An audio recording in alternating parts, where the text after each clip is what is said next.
Isang magandang hapon mga kasari-sari ko dyan, mga kasuki-suki kong viewers. Kumusta naman ang inyong tindahan? Maganda ba ang benta ninyo mga kasari-sari? Wish ko lang. So ngayon, magandang topic ito. Lahat naman ang sinasabi ni Ate Tintin, panay maganda, di ba? Pero syempre, dadaanin natin sa medyo nakakatawang sitwasyon.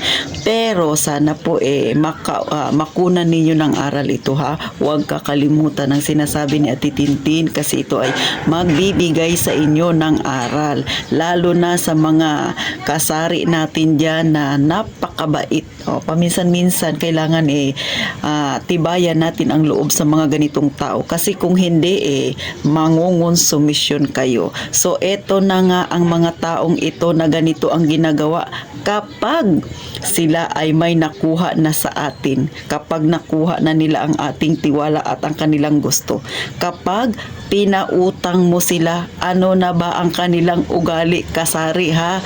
O sabi ko nga, idadaan ko sa nakakatawang sitwasyon, pero alam ko real talk ito ha, at makukunan talaga ninyo ng aral ang sasabihin ko mga kasari. Ay baka nga yung iba na experience na ito ha. Syempre, pag naalala nyo ito, mangingiti kayo, di ba? Kapag pinautang nyo na sa tindahan, tapos nangako, tapos sisingilin nyo na, 'di ba? Ang unang sasabihin ay sa sunod na lang. Sa sunod na naman.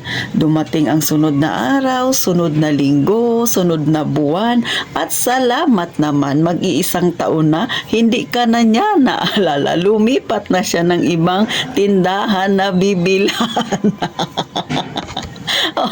Sino yung naka-experience niyan, 'di ba? Ang galing-galing nilang mamerwisyo talaga sa ating mga may tindahan. Pangalawa na ugali ng mga pinapautang natin, mapapera man yan o tindahan, laman ng tindahan mo. Kapag magsasalubong na kayo, 'di ba? Kunwari ikay pupunta ng palengke at sa hindi sinasadya ay makakasalubong mo siya. Ano ang ginagawa niya? Kahit naman hindi paliko yung kanila, hahanap ng iskinita yan na lilikuan niya.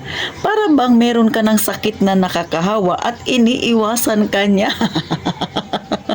Kahit na yung lilikuan niyang iskinita, ang katumbas nun ay napakalayo para makarating sa bahay nila.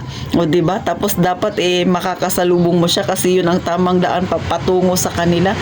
Hindi niya gagawin yun kahit na mas malapit pa ang daan na yun kung makakasalubong ka rin naman niya. Bakit?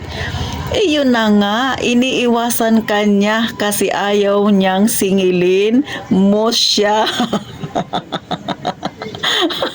Pambira talaga itong mga kasari natin na ito na ating pinautang. Di ba? Nangingiti ka na ba? Eto pa. May ganito pang ugali. Pag siningil mo, Beshi, siyempre katabing bahay mo lang, sisingilin ko na sana yung iyong nautang sa akin kasi mamimili ako ngayon. Siyempre ang laki ng utang niya, 1,000. Sasabi niya, Beshi, wala akong pera. Pero sa totoo lang, nakailang pangako na siya sa'yo, pero ngayon sasabihin niya naman, wala akong pera, Beshi. Pero hindi ka pa nakakatalikod. Dumating na ang order niyang Lazada, may Shopee, may kung ano-ano pang online siya na pinamili. Di ba? Kung hindi ka ba naman mangungonsumi sa ganyang ugali ng customer mo. Wala daw siyang pera. Pero ang dami-dami niyang pinamili sa online, tapos sa harapan mo pa na-deliver at doon din siya nagbayad, kitang-kita ng dalawa mong mata. Sus, Mariusip talaga. Ang sarap na lang sa bunutan ng ganitong mga customer natin. Nangingiti ka na? Nangyari na yan sa iyo. Diba? Alam niyo mga kasari, ginagawa ko lang siyang katatawanan. Pero sa totoo, nakakainis talaga yung ganitong tao. Noong nangungutang siya sa'yo, ang dami-dami niyang pangako, kesyo ganito, bukas lang bukas, diba? Tapos nasisingilin mo na siya, hindi na nangyari yung ipinangako niya. At ang masaklap, sa harapan mo pa siya, nagbabaya doon sa mga pinang-shopping niya sa online. Tapos sasabihin niya, wala siyang pera. Diba? Talaga naman nakakainit ng ulo. Ikaw na itong nag-a-adjust palagi. Di ba mga kasari? Baka may magsabi, Atitin, ganyan na lang yung topic mo. Sa totoo, real talk ito. Ito talaga yung nangyayari sa tindahan natin. Ulit, si Atitintin, hindi ako makikipag-usap sa inyo ng mga payaman-yaman na yan dahil hindi ako mayaman. Ang aking binablog ay sa buhay natin sa araw-araw na nakakaharap nating mga may tindahan. Mapagod man yan o bad man yan, o di ba? Basta itatapik natin yan kasi realidad natin itong mga nasa masa ang buhay. Sabihin mo kung hindi nangyayari yan sa iyo. Perpekto ang tindahan mo kapag ganyan mga kasari. Pero kahit sa akin nga hindi ako nagpapautang pero nalulusutan pa rin ako minsan. Buti na lang kahit papano mga maliliit lang naman dahil sa titinti na hindi talaga nagpapautang sa malaki. Pero di ba totoo yang sinasabi ko at alam ko ikaw na nanonood sa akin na experience mo na yan, ngingiti-ngiti ka dyan kasi naalala mo ang ganyang klaseng na customer mo. Sunod, yung tipong kapitbahay mo lang siya. Pag wala siyang pera, beshi, pautang naman. Diba? Pinautang mo. Pag mayroon siyang pera, hindi siya bibili sa'yo. Diba? May maririnig ka pang usapan na, kasi mahal dyan sa kapitbahay ko. Bakit nung wala siyang pera, nangungutang siya sa'yo? Diba? Tapos may maririnig ka, pinagtsatsagaan ko lang kasi siya. Diba? Kahit sinong may tindahan kapag ganyan ang naririnig mo, masakit sa damdamin. Gaya nga ng sinabi ko mga kasari, real talk itong pinag-uusapan natin. Kahit na dinadaan-daan ko lang sa tawa-tawa, pero alam ko mabigat itong ganitong klaseng sitwasyon para sa ating mga may tindahan. Ipinapakita ko lang sa inyo kung gaano kabalasubas ang iilan.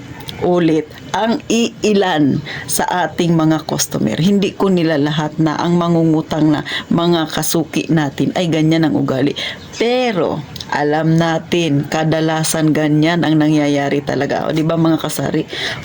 Ikaw na yung naging masama sa paningin nila. Mayroon pang ganito, mangungutang sa iyo, di ba? Halagang 100, babayaran ko lang bukas, sunod na araw, tapos nakalimutan niya na.